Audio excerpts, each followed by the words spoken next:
Hello, everybody. My name is B-Dogamus, and welcome to this unnamed show where I talk about video games. Woohoo! Yay, poppers! Woo-ha! Today we're going to be talking about Yu-Gi-Oh! Wait, no, Pokemon. No, wait, hold on. Slay the Spire. One of those is a lot better than the others.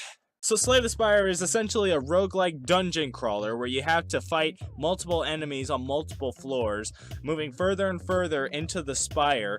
And the fighting mechanics require you to play cards to defeat the enemies and protect yourself from their attacks. Now the game sounds very simple, and it really is very simple, but the game is absolutely fantastic. I swear I have not stopped playing this game for the past 2 weeks. I've clocked in 75 hours. Please someone help! But what exactly makes it such a fantabulous game? Well, that's a good question. I'm gonna answer that question with a question. Why are you not playing it? Now, does that answer your question? Alright, I'll see you later.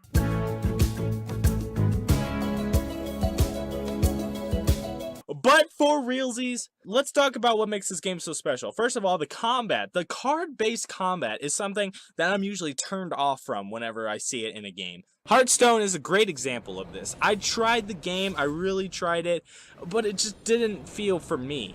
In a way, I feel like Hearthstone is kind of a little too overcomplicated. It feels like there's just too much stuff going on the screen at one time. And you know what? You can call me dumb. You, my good friend, can call me dumb.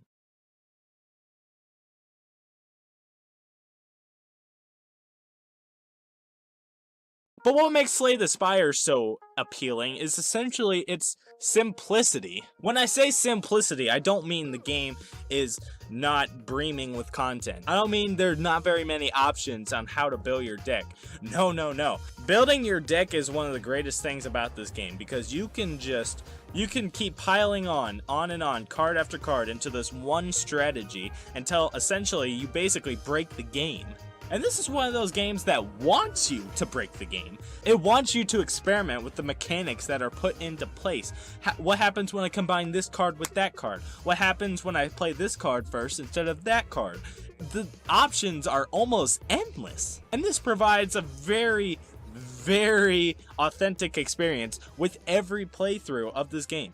One of my biggest complaints for roguelikes is when you die, you have to play the same game over and over and over again. This is one of the problems I essentially had with Enter the Gungeon. Great game, but you've seen everything. But with this game, it takes a long time to see everything it's got up its sleeves. And when I say you can break the game, I mean you can break the game. Here, let's start out. Let's start out with the first character. We've got a few cards. We just started. We're doing pretty good. We got some interesting setups here. And then, holy crap! I didn't even know this was possible. I just killed that guy in one turn. What is happening? It's these runs that make the gameplay so rewarding and satisfying. Whenever you get a completely broken deck, it is awesome. I love it. I love those playthroughs. That's not to say if you don't have a completely overpowered deck, then you're not going to be able to succeed in the game. No. Actually, the contrary. If you don't get the luckiest deck in the entire game, then you are not devoid of any fun whatsoever. It actually provides difficulty, which allows you to think outside the box in how you play your cards, and also which cards you pick up. Choosing a card at the end of every enemy combat is one of the most stressful points of it. If you pick a good card, then that card will be very useful from you from now on. But if you pick a card that might not possibly be good, or if you pick too many attacks and you don't pick enough blocks to defend yourself from enemy attacks, then you're essentially screwed over. And they really push the boat when they add all of these cards. There are so many synergies and interesting combos of cards that you can find throughout the Spire. Not to mention, every single card has a artistic mural or picture to show what is happening whenever you play this card. And each one of them is very interesting to look at, and they're actually each very distinct so that you can tell what the card is if you play long enough by just what the picture is. And honestly, the art style of the entire game is very interesting. Although a little bit on the simplistic side, it is still visually pleasing to the eye.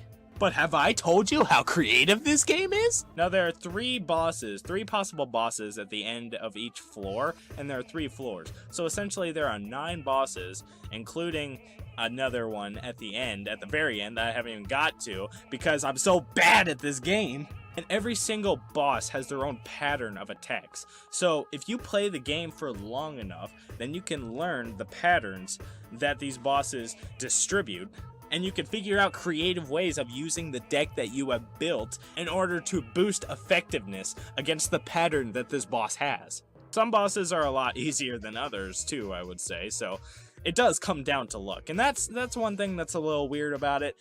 The RNG is a little spotty every now and again. The game very heavily relies on RNG, but that's not a bad thing at all. As long as the gameplay is satisfying and fun to pick up and play, then I am completely fine with RNG. So if you don't like games with a lot of RNG, then this probably isn't the experience for you. But for me, however, it was fantastic. There are 3 different characters that you can play with, and each one has their own set of cards that you can find throughout the Spire. There's the Ironclad, there's the Silent, and there's the Defect. The Defect is definitely my favorite, just by how he looks and how his cards look, honestly alone. I love almost all of the blue card art styles. They're very interesting and fun to watch. Throughout the Spire, you can also find, other than enemy encounters, different encounters with certain events. There are several events that can happen throughout the Spire, and each one is interesting to read about and visualize. They also have their own artistic representation of these too, so those are nice to look at as well. Each one is interesting to come across, and some of them are actually quite comedic. Whoa there, partner. You better stop right there. Now, if you don't buy Slay the Spire right here and right now, I'm gonna have to pull this here trigger, if you know what I'm saying. Well, that's about all I had to say about Slay the Spire. It's a great game. Now, if I were to name some negatives, I would say, like I said, the art style is a little simplistic. It might get a little tiresome after watching it for the 30th time, but that's not what I'm here for. And also, when you're playing it so much, the soundtrack might get a little annoying as well. It's basically the same thing over and over again. And it's really not that interesting of a song either. It would be nice if they could change it up a little bit. That'd be interesting. But other than that, it's a great game. I feel like everyone should go play it. If you like card games, and if you don't, then what's it like? Please, I need help. But anyways, thank you guys so much for watching. My name is B-Doggamus, and goodbye! She's a maniac.